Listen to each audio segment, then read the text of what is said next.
राजकीय स्थितीवर बेतलेल्या डॉक्टर महेश केळुस्कर यांच्या जय भवानी जय मराठी या राजकीय कादंबरीचं प्रकाशन झालंय. बोधगया प्रोडक्शन आणि महाराष्ट्र एकता अभियान यांनी एकत्रितपणे तसंच डिंपल पब्लिकेशनच्या सहकार्याने ॲडव्होकेट राजेंद्र पै यांच्या हस्ते या कादंबरीचं प्रकाशन पार पडलं. यावेळी मराठी पाऊल पडते पुढे की मागे या विषयावर एका चर्चासत्राचंही आयोजन करण्यात आलं होतं. यामध्ये झी 24 तासचे संपादक कमलेश सुतार यांनी सद्यस्थितीबाबत आपले विचार मांडले. कुमार केतकर अध्यक्षस्थानी असलेल्या या कार्यक्रमात प्रकाश अकोलकर, चिन्मयी सुमित, कुणाल रेगे यांचाही सहभाग होता. जुलैमध्ये मराठी हृदय सम्राट पहिल्यांदा म्हटलं होतं.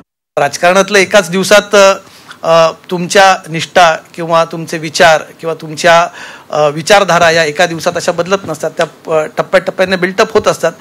त्याचं कुठेतरी हळूहळू झालेलं ते साचले पण होतं. त्याचा स्फोट कुठेतरी आपण 2014 नंतर देशाच्या राजकारणात आणि पर्यायाने राज्याच्या राजकारणातही बघतोय. आपण उगाच म्हणायचं महाराष्ट्र पुरोगामी आहे, महाराष्ट्र फुले शाहू आंबेडकरांचा आहे असं म्हणत आपणच स्वतःला गोंजारायचं हे काय मला पटत नाही. महाराष्ट्राचंही राजकारण हे कधी कधी गायपट्ट्यातल्या राजकारणासारखंच त्याला एक अंडरटोन होता. फक्त तो बाहेर कधी आला नाही किंवा तो तशा दृष्टीने व्यक्त कधी झाला नाही. राजकारणी हा तिकडचा काय इकडचा काय तो फरक असतो. जर त्याचं क्रेडिट कोणाला द्यायचं असेल, या राज्याचा गायपट्टा झाला नाही तर ते इथल्या लोकांचं आहे, ते इथल्या भाषेचं आहे, त्या इथल्या भाषेवर प्रेम करणाऱ्या लोकांचं आहे आणि ती जिवंत ठेवणाऱ्या इथल्या कवी आणि साहित्यिकांचं आहे. त्यामुळे इथली ती संस्कृती टिकलेली आहे.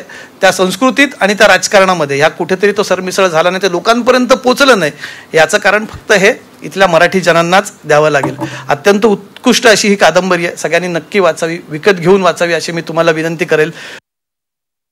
78 नंतर आपली हेच बदलली, शैलीच राजकारणाची किंवा राजकीय व्यवहाराची बदलली. मग आता माणसं साधारणपणे तीच आहेत, असे नाहीत की माणसं एकदम बदलली आहेत. 78 साली शरद पवार होते, बहुतेकशे लोक आता ते तरुण असतील त्यावेळेला, पण त्यांनी पाहिलंय ना आत्ता जे चाललंय तेही पाहत आहेत आणि त्यावेळी जे चाललं होतं तेही पाहत आहेत. कशामुळे एकदम सगळं लिहायला जायला लागलं आणि कधी आपल्याला याचा अंदाज येत नाही.